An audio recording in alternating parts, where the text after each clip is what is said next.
What is going on, guys, and welcome to a special video where I'll be showing you Halo 3 on the Xbox One. And no, this is not Halo MCC. As you can see, it is Halo 3. I'll show you in the My Games and Apps as well.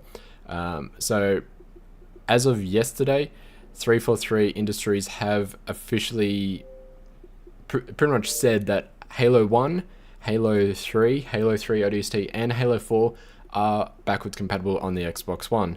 Now, as you're probably wondering by the title, I'm basically going to be talking about, is it what we needed, or is it pretty much living up to its expectations? So quickly I'll show you that I'm still on the Xbox One. I'm not on an Xbox 360 at all. This is actually on the Xbox One. But if you remember Halo Reach and its launch, you can be pretty certain that it will feel the same, unfortunately. I'll explain that in better detail later on in the video, but I just want to talk about what 343 were thinking for this release. Now, when Halo 3, Halo 1, Halo 3 ODST, and Halo 4 were all announced to be backwards compatible a few months ago, 343 did state that they wanted to keep the game from launching backwards compatible until as late as possible. And they've sort of kept up with that promise. However, it hasn't been the same, and a lot of people have speculated that they've done this because Halo Master Chief Collection wasn't actually pretty much a great release. It had a lot of issues at release. The game was broken, essentially. It took months and months for it to get slightly fixed, but still there was a lot of issues with the game's fundamental playing, pretty much, where you wouldn't be able to find matches even though the games are full. It would take hours to search for a match. Hit detection was quite bad on Halo 3 MCC.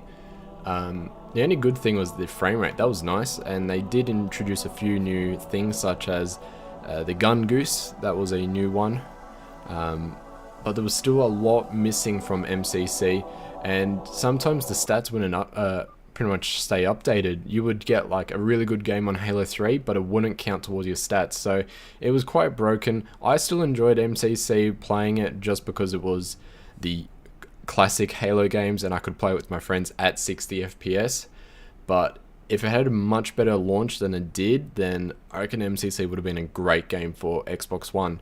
But I'm not here to talk about MCC, I'm here to talk about Halo 3 in general on Xbox One as backwards compatible. And as you just saw, I did search Big Team Slayer. It did take a while to find a match. I would find players fine, but it just took its time. And as you saw before, when I was showing you the ranked playlist, the actual playlist, the player counter is broken slightly. It updates, I believe, every 24 hours, so it's not officially what the player count is at the moment. However, the ranked playlist skill counter showed that there were like 20,000 people in a certain playlist, so you can expect roughly about 50 or maybe over 50,000 people are currently playing Halo 3 on the Xbox One and Xbox 360. So right now we're loading up into a Team Social Slayer game on Valhalla, and you're probably going to notice that the frame rate feels very nice. And I did record this in 30 FPS because, as everyone knows, backwards compatible games are 30 FPS on the Xbox One. It's to make it an even playing field, and also sometimes frame rate can cause huge issues between 30 and 60. Not in terms of like, it is a much better experience personally for me on a 60 FPS game compared to 30, but sometimes the game actually relies on 30 FPS to function properly, and that's what was possibly an issue with MCC, is that it's 60 FPS production, pretty much. It's 60 FPS icon where everyone wanted 60 FPS, so 343 introduced MCC at 60 FPS, sort of broke Halo 3's hit detection. A lot of people have been speculating that Halo 3, the original Halo 3 on the Xbox 360, relied on 30 FPS for its hit detection, and when it was introduced as 60 FPS on MCC, that's the reason why it was broken. I'm not entirely sure if that's fact or not, so don't take that as fact at all. Just take it as a speculation. But as you can see, the frame rate looks okay in this video, as I said, recorded at 30 FPS, not 60 FPS. And pretty much that's not the experience I had at all. Loading into the match, the game felt quite nice in the lobby and everything. It felt nice, felt responsive, and you can see that before when I had the missile pod, I had a slight I don't know, time reduction for when I actually did something and when it happened. That's because it's not a dedicated server. Halo 3 never had dedicated servers, and so we were connecting, or I was probably connecting to a to a host overseas. So definitely not Australian connection at all. Definitely put me at a disadvantage to everyone else. However, we still did very well in this match. But basically, I'm just going to talk about my experience playing this match, and this is my first match on backwards compatible as well.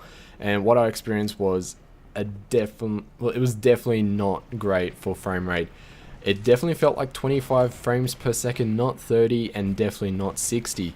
So if you do want to play this on the Xbox One, I haven't touched Halo 4 or Halo 1. I haven't used the Halo 3 Mythic DLC from the ODST case, so I'm not sure if it's any different. However, from my experience on the Halo 3 base disc, so the Halo 3 campaign disc, it just did not feel like 30 FPS, and I was quite annoyed and quite upset that once again another Halo game, another great Halo game, had to fall short because of frame rate issues. It definitely made a huge issue when I was doing long range BR fights. I couldn't actually hit them properly without the frame rate being an issue. Close range was okay, still an issue, but definitely the frame rate needs to be fixed. And unfortunately, 343 is not actually in, not actually developing the backwards compatible side. Apparently, it is Xbox or Microsoft developers who get the okay from the publisher, but they don't. But the publisher like Activision or developers like Bungie or 343 don't exactly work on the backward compatible games. I'm not sure if that's true or not. That's what people have been saying on the Halo Waypoint forums, so I'm just going to use that as any evidence of that.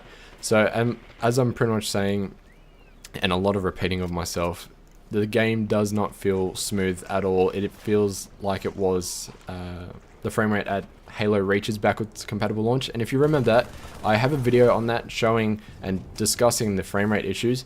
Apparently Microsoft fixed that. I haven't touched Halo Reach in a while to confirm that or not, but it's definitely an issue on this game, and I really do hope Microsoft fixes this. It's definitely a Xbox One issue, and I'm speculating that it might be because the Xbox One actually wants to play at 60 FPS, but when it has to sample down to 30 FPS, that it becomes an issue. Like, there's videos of the Xbox One Halo 3 backwards compatible in campaign showing a solid 30 FPS, but that's not the experience I'm feeling, and I'm pretty sure that's not the experience a lot of people on the Reddit for Halo and the Halo Waypoint forums are experiencing. Everyone has been complaining about issues on Halo 3 as frame rate is a #1 concern. So if you guys want to check out Halo 3 backwards compatible, I definitely recommend it. Especially if you want to play with a smooth frame rate. If you still have your Xbox 360, you can definitely do that. 360 and Xbox One can play together on Halo 1, Halo 3, Halo 3 ODST, and Halo 4. So that's going to be great if you still have your 360 and you want a smooth playing experience. But if you want to play on the Xbox One, at the moment it's not steady at all for frame rate. If you don't mind that, then that's fine. The game was a 6.3 gigabyte download. Map packs were about 2 gigabytes, maybe even 3 gigabytes. So definitely it's going to be a solid download. If your internet speed's not fast enough, it will take a while. It took me, I'm not sure, my download speed's 25 megabits per second, so it didn't take me too long to download Halo 3. Halo 4 maybe took almost an hour and a half to download, and that was a 13 gigabyte download. So pretty much it's been a solid experience. I'm definitely looking forward to Modern Warfare 2 as a launch for backwards compatible. That is pretty much the other most anticipated game I'm looking forward to as backwards compatible. And from the experience from the COD backwards compatible, the games have been smooth. I'm quite concerned that Halo's backwards compatible games have not been smooth at all, and CODs have. So if Call of Duty can produce another smooth 30 FPS on Modern Warfare 2 for Xbox One, then that would be amazing, and hopefully Microsoft can fix Halo 3's frame rate. And if you have experienced any other issues on the Halo backwards compatible games, please let me know, and please share with everyone who might be watching this video of your issues and what you did to fix it, or if there's been any pretty much game breaking issues. But otherwise, if you have enjoyed this, please like and subscribe, and I'll let you watch the rest of the video.